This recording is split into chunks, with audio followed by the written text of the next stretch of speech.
The private audience was meant to be a quiet royal formality, protected from cameras, crowds, and public scrutiny.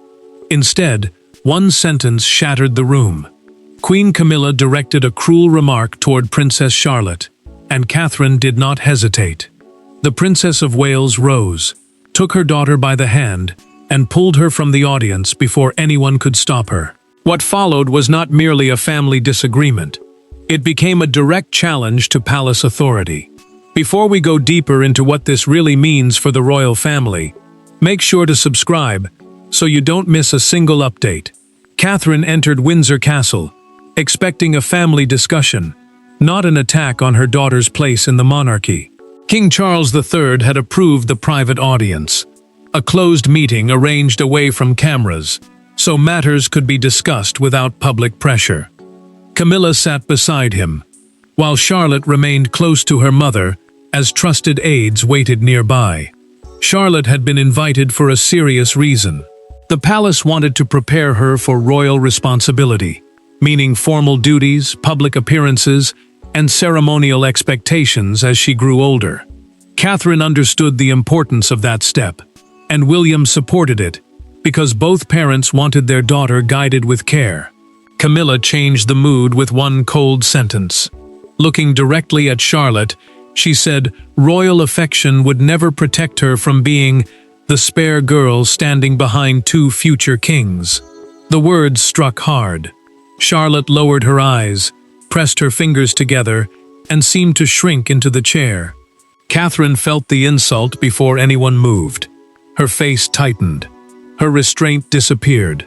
She pushed her chair back, crossed the space without asking permission, and reached for Charlotte's hand. "You will not speak to my daughter that way," she said, her voice controlled but final. Then she turned toward the door. Charles called her name, but she did not look back. The door closed behind mother and daughter, leaving the king facing a stunned Camilla and aides who understood what had happened. Palace protocol, the unwritten code controlling royal conduct and hierarchy, had just been broken before the sovereign. One senior courtier lifted Charlotte's briefing folder from the table and carried it away. The gesture revealed danger. Her future role was no longer routine. It had become part of a deeper struggle over influence, succession, and who would shape the next generation. In the corridor, Catherine held Charlotte close, while an urgent message reached William. It contained only 7 words. "You need to come to Windsor now." Catherine had removed her daughter from the room, but the remark had exposed a far deeper struggle over Charlotte's place within the monarchy. Behind the title stood 3 women, carrying very different fears. Catherine feared that palace cruelty would scar her daughter. Charlotte feared she had disappointed the family she had been raised to serve.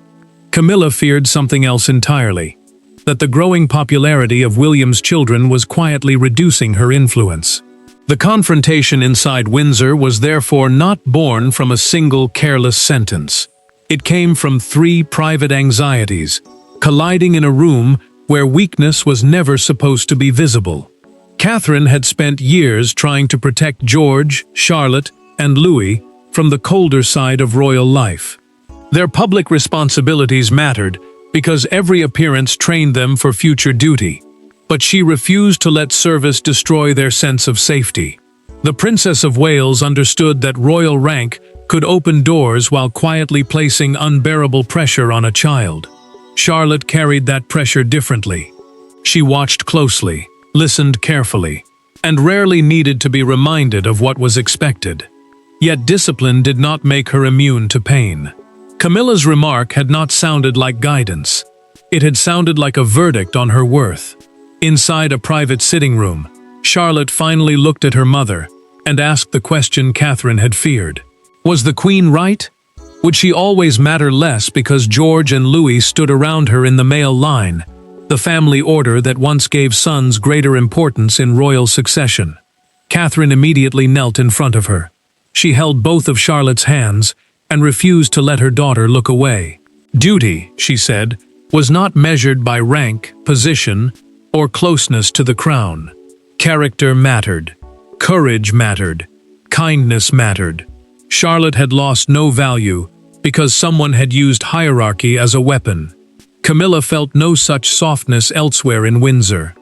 She told a trusted aide that Catherine had deliberately humiliated her before Charles, and had turned a private correction into a challenge against the Queen's authority. The Queen consort saw rebellion where others saw protection, and that difference made the danger worse. Her anger carried a deeper fear. Charles had recently praised Charlotte's composure during a royal engagement, a formal public duty performed on behalf of the crown. The king had called the young princess steady, thoughtful, and unusually prepared. Camilla heard admiration in his words, but she also heard the future moving closer without her. The aide chose caution. She warned the Queen that William would not treat the remark as a personal disagreement between two women. The prince would see it as an attack on his daughter's future, and on his right to protect his children from internal palace pressure. Then William arrived at Windsor. He did not first ask for Charles. He did not request a briefing. He walked straight toward Catherine and Charlotte, already knowing that something inside the family had broken. The emotional wounds were now visible, but the real cause of the confrontation had begun months earlier, at a ceremony no one had forgotten. The cruel remark did not emerge from nowhere. Its roots stretched back to a winter ceremony at St. George's Chapel, where one unexpected decision altered the balance inside the royal household. On that day, Charlotte was asked to perform a role traditionally reserved for an older working royal. The crowd responded with warmth. Charles responded with pride. Camilla responded with silence. From that moment forward, palace observers sensed that the young princess had become more than a child in the background. Charlotte had earned that trust slowly.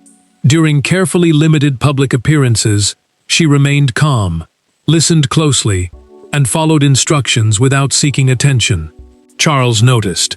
Senior courtiers noticed. Even members of the public began responding to her with unusual affection because she seemed composed without appearing distant. Camilla noticed something else. She had expected her own relatives and trusted circle to gain greater prominence as the new reign formed its identity. A reign, in simple terms, is the period during which a monarch rules and shapes the public character of the crown. Yet more attention kept moving toward William's family, and Charlotte was beginning to stand out. The turning point came during a winter service at St. George's Chapel. The chapel is the royal church within Windsor Castle, used for major family ceremonies, memorials, and national moments. Without warning, Charles asked Charlotte to carry Queen Elizabeth II's small ceremonial bouquet and place it beside the late monarch's memorial seat. Charlotte accepted the task with steady hands. Catherine watched with pride, while Camilla remained still. The gesture mattered because it connected the young princess directly to the memory of the late queen and placed her inside a tradition usually reserved for older working royals. Charles deepened the meaning after the service. He rested one hand on Charlotte's shoulder and said, within Camilla's hearing, "Your great-grandmother would have been proud of your courage." Catherine became visibly emotional. The queen consort said nothing, but her silence carried more weight than any protest. Camilla confronted the king later in private. She demanded to know why such powerful symbolism had been given to a child without consulting her. Charles defended the decision, but she accused him of building the monarchy's entire future around William's family, while leaving no meaningful place for her influence. That argument did not end there. A documented palace scheduling record later showed that Camilla requested the private audience involving Charlotte herself. She had helped create the meeting that ended in disaster. Catherine then received a copy of the Queen's preparation notes through a trusted courtier. One line warned against allowing Charlotte to become too visible. Suddenly, the insult no longer looked careless. William entered Windsor, carrying that knowledge. He now believed his daughter had been brought into the room for a reason, and he intended to confront Camilla directly. What had appeared to be a cruel lapse of judgment was beginning to look deliberate, and William was no longer willing to remain outside the conflict. William did not raise his voice when he entered the room. That made the confrontation more frightening. Camilla remained beside the table where Charlotte had been insulted, while Charles stood between his wife and his heir, already sensing that this was no ordinary family argument. The Prince of Wales asked one question: had the remark been spontaneous, or had the Queen brought Charlotte into that audience intending to diminish her? Camilla's answer pushed the monarchy toward open division. William had already spoken privately with Catherine and heard Charlotte's exact recollection of the exchange. The prince knew his daughter had not misunderstood. He also knew that the disputed briefing notes made the insult look less like a careless mistake and more like part of a larger plan. Charles tried to control the moment before anger took over. He asked both sides to speak calmly and ordered that no additional members of the household be brought into the discussion.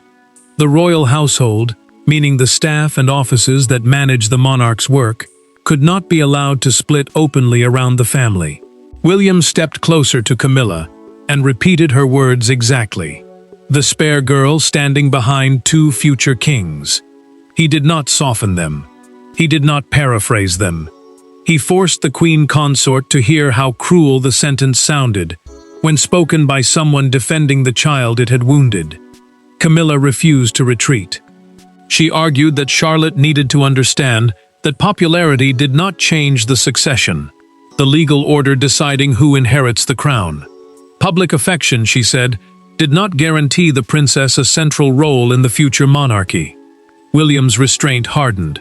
Teaching duty was not the same as humiliating a child, he replied. He warned that no one inside the palace would use hierarchy to make his daughter feel disposable, and no title would protect anyone who tried. Charles slowly removed his reading glasses and placed them on the table. The king finally understood that his son was not seeking an explanation. William was demanding accountability, and the future king would not leave without it. Then the prince produced the briefing notes Catherine had received. One instruction called for Charlotte's public visibility to be reduced during the coming year. Another advised keeping her away from symbolic duties connected to the late queen. Camilla denied writing the phrase, but she would not identify who had approved it. Her refusal changed the room. If she had not authored the guidance, someone inside her private office had acted with enough confidence to believe the queen supported it. Charles took the notes and read them in silence. Then he ordered an immediate examination of every draft, correction, and approval connected to the document, placing Camilla's office under direct scrutiny. The confrontation ended without an apology, but the king now held evidence that the insult might be connected to an organized attempt to limit Charlotte's position. For King Charles, the crisis was no longer about one cruel sentence. It was about the boundary between his wife's authority and the future of the crown. Every choice carried personal pain. Defending Camilla risked alienating William, Catherine, and Charlotte. Restricting her influence risked shattering the fragile unity he had spent years trying to build. Alone in his study, the king read the briefing notes twice, then reached a conclusion that would permanently change the balance inside his household. Charles controlled the formal structure of the royal household, but Camilla had built influence in quieter ways. Her private staff shaped schedules, managed access, and carried suggestions directly to the sovereign. The royal household, meaning the network of offices that organizes the monarch's duties and family affairs, depended on trust. Now that trust had been damaged from within. William held power of a different kind. He represented the monarchy's future, and he could refuse to place George, Charlotte, or Louis inside any environment he believed was emotionally unsafe. The prince did not need to challenge his father publicly. He only needed to withdraw his family, and the cost to the crown would be immediate. Charles sat alone with the disputed notes, visibly exhausted. He paused when he reached the sentence recommending that Charlotte's visibility be reduced. The words felt colder each time he read them. They did not protect his granddaughter. They treated her growing confidence as a threat. The king called his private secretary into the study and slid the papers across the desk. A private secretary is the senior advisor who manages the monarch's official work and sensitive decisions. Charles ordered him to identify who had drafted, edited, approved, and circulated every line. The possibility of betrayal cut deeply. Camilla's office may have used his authority to interfere with Charlotte's future without his knowledge. Yet Charles also understood that humiliating his wife in public would create another royal spectacle and weaken the unity he had spent years defending. The document trail brought no comfort. A senior advisor attached to Camilla's office had created the guidance and circulated it without approval from William or Catherine. Worse still, a handwritten correction beside Charlotte's name appeared to match annotations found on the Queen Consort's earlier private notes. Charles could no longer accept complete denial. He summoned Camilla for a private meeting and ordered that Charlotte's royal schedule be frozen only until Catherine and William reviewed it. Her duties would not be reduced. They would be protected from further interference. Camilla received the summons, knowing the balance had shifted. Charles had chosen caution over scandal, but he had also placed a clear limit around her power. The king had quietly restricted the queen's reach, yet the first visible consequences would fall not on Camilla, but across the entire royal household. By the following morning, Windsor felt divided. Doors closed more quickly. Conversations stopped when certain aides approached. Charlotte's name vanished from one planning sheet and reappeared on another, under direct protection from the Prince and Princess of Wales. Camilla's staff feared an investigation. Catherine's team feared retaliation. At the center of it all sat a young princess, who blamed herself for a crisis created by adults. Then one decision made the division impossible to hide. Charles ordered all guidance from Camilla's office concerning George, Charlotte, and Louis suspended until the internal review was complete. An internal review is a private examination of decisions, records, and staff conduct inside the royal household. The move mattered because it stripped the Queen Consort's advisors of influence over the children's future duties. William acted just as quickly. He moved every discussion involving his children under the direct authority of his and Catherine's household. The prince understood that schedules were never merely dates on a page. They decided who appeared, who was seen, and whose role quietly grew or disappeared. Camilla received the written restriction inside her private sitting room. She read the page without speaking, then folded it once, twice, and again, as her hands trembled. The queen felt humiliated. Worse, she felt replaced. Her anger turned toward Charles. Camilla accused the king of surrendering to pressure from his eldest son and allowing William to control the household through threat of withdrawal. Charles did not respond with comfort. He reminded her that the crisis had begun with Charlotte, not with the prince. Catherine remained furious, but another fear soon overtook her anger. Charlotte had begun to believe that leaving the audience caused the conflict between the king and queen. The princess knew guilt could settle deeply inside a child, especially one already trained to place duty before her own feelings. Charlotte finally spoke during breakfast. She looked from Catherine to William and quietly asked whether she should apologize to Camilla so the family could be normal again. The question left the future king unable to answer for several seconds. William then received a documented update from the review. The disputed notes were not isolated. An earlier draft had proposed removing Charlotte from a major balcony appearance, a formal moment when senior royals stand before the public during national celebrations. Charles had rejected that proposal, but the attempt proved the pressure had existed long before the private audience. Someone had been trying to reduce Charlotte's place, step by step. Catherine made her decision without consulting the palace press office. She requested a private meeting with Camilla, alone, without Charles, William, or any aide present. The palace expected another confrontation, but Catherine entered the meeting seeking something far more difficult than victory: the truth. For the first time since the audience, Catherine and Camilla met without husbands, advisors, or royal protocol separating them. There were no briefing folders on the table, and no official record of what was said. One woman arrived as a mother defending her child. The other arrived as a queen who feared her place was slipping away.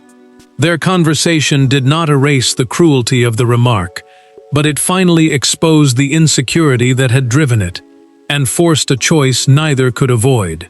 Catherine chose a small private room at Clarence House, the London residence used by senior members of the royal family. She avoided the grand chambers where ceremony could become a shield. Camilla entered expecting accusations and prepared to defend her authority, but the princess refused to begin with palace politics. Charlotte's tears came first. Catherine repeated the question her daughter had asked after leaving Windsor. "Does the family think I matter less?" The words changed the room. They stripped away rank, strategy, and every polished excuse. Camilla's composure finally broke. She had told herself the remark was discipline, a hard lesson about the order of succession and the limits of popularity. Yet hearing Charlotte's question forced the queen consort to face the real damage. The child no longer doubted her role alone. She doubted her place inside her own family. Camilla then admitted what had driven her anger. Charlotte's growing popularity, her closeness to Charles, and the public warmth surrounding William's family had made the queen fear she was becoming irrelevant. As the prince moved closer to the throne, she believed every new symbol given to his children pushed her influence further into the shadows. Catherine listened without softening. She pushed the disputed briefing note across the table and placed one finger beside the altered line about Charlotte becoming too visible. Insecurity might explain cruelty, she said, but it could never excuse cruelty toward a child. Camilla acknowledged changing the wording. She claimed she had wanted to protect the royal hierarchy, meaning the order of rank and responsibility inside the monarchy, not wound the princess. Catherine rejected the distinction. The result mattered more than the excuse. The princess then set two conditions. Camilla would apologize directly to Charlotte, without prepared language or palace staff shaping the moment. She would also end all involvement in decisions concerning George, Charlotte, and Louis. Camilla resisted at first, then agreed. She knew the apology would decide whether the family saw genuine remorse or another carefully managed act of damage control. The truth had finally been spoken in private, but its meaning would be judged by what Camilla did when she faced Charlotte again. The palace tried to contain the crisis, but one image made secrecy impossible. Catherine had been photographed leaving Windsor with one arm around Charlotte's shoulders, while the young princess stared toward the ground. By sunrise, the picture dominated Britain's front pages. The public did not see a dispute over protocol. They saw a mother protecting a wounded child. As broadcasters questioned Camilla's judgment, and crowds gathered outside Windsor, the royal household faced a verdict no private investigation could control. Palace communications first described the interrupted audience as a private scheduling matter. That explanation collapsed once the exact remark became known. Royal protocol, the system of rules guiding conduct inside the monarchy, could no longer hide the human truth beneath it. A child had been made to feel smaller because of her place in the line of succession. Charlotte became the center of public sympathy because the story reached beyond titles. Parents understood the pain. Children understood the humiliation. Catherine's decision to leave the room no longer looked like defiance. It looked like protection. At the exact moment protection was needed. One newspaper captured that feeling with a front-page headline, "A Mother Draws the Line." Beneath it appeared the Windsor photograph of Catherine holding Charlotte close as they entered their car. The image traveled faster than any palace statement and reduced the entire crisis to one clear emotional truth. A national broadcaster pushed the judgment further during its evening report. The presenter said the controversy was no longer about royal rank, but about whether palace authority had been used to humiliate an 11-year-old girl. That sentence changed the pressure facing Charles. Outside Windsor Castle, a small crowd gathered near the gates. Visitors left flowers, handwritten notes, and cards for Charlotte. One message read, "You are more than your place in line." Another thanked Catherine for choosing her daughter over silence. Charles watched the coverage without speaking. The king understood that protecting Camilla from embarrassment could now weaken public faith in his judgment. The monarchy depended not only on tradition, but on the belief that power would be used with restraint. The palace then issued a documented statement confirming that all internal guidance concerning George, Charlotte, and Louis had been withdrawn. Future decisions would rest with William and Catherine, placing the children firmly under their parents' authority. Camilla made one final request through a recorded conversation with the king's private secretary. She wanted the apology to happen without cameras. The queen consort would face Charlotte privately, without seeking public credit for remorse. Charlotte agreed to hear her, but set one condition. Catherine would remain beside her, and Charles would be present as witness. The nation had already delivered its judgment, but the family's true resolution depended on what happened when Charlotte returned to the room she had left in tears. Charlotte returned to Windsor not as the frightened child who had been led away, but as a young princess, surrounded by the people who had chosen to protect her. Catherine stood beside her. William waited near the door. Charles remained close enough to hear every word. Camilla faced the child she had wounded, with no advisors, titles, or prepared excuses to hide behind. What followed did not erase the insult, but it established a boundary the monarchy would never again be permitted to cross. Charlotte entered the same room where the original audience had taken place. The choice mattered, because Catherine did not want one painful memory to control how her daughter felt about Windsor. A private audience, meaning a closed royal meeting held away from the public, had once made the young princess feel powerless. This time, she entered knowing she could leave whenever she chose. Catherine had made that freedom clear before the meeting began. Charlotte did not have to accept an apology simply because it came from a queen. William supported that decision, while Charles agreed that forgiveness could not be demanded through rank. Camilla stood when Charlotte approached. The queen consort moved slowly and spoke without notes. She admitted that she had used her position to make the young princess feel small, unimportant, and uncertain of her place in the family. Then she apologized directly. Charlotte listened without interruption. Her answer was quiet, but it carried more force than anger. She said she could forgive Camilla, but she never wanted another child in the family to be spoken to that way again. Charles lowered his head. The king recognized that the youngest person in the room had expressed the clearest standard of leadership. Authority meant nothing if it could not protect the vulnerable from humiliation. The monarch acted immediately. He formally removed Camilla's office from every decision involving the roles, schedules, and preparation of George, Charlotte, and Louis.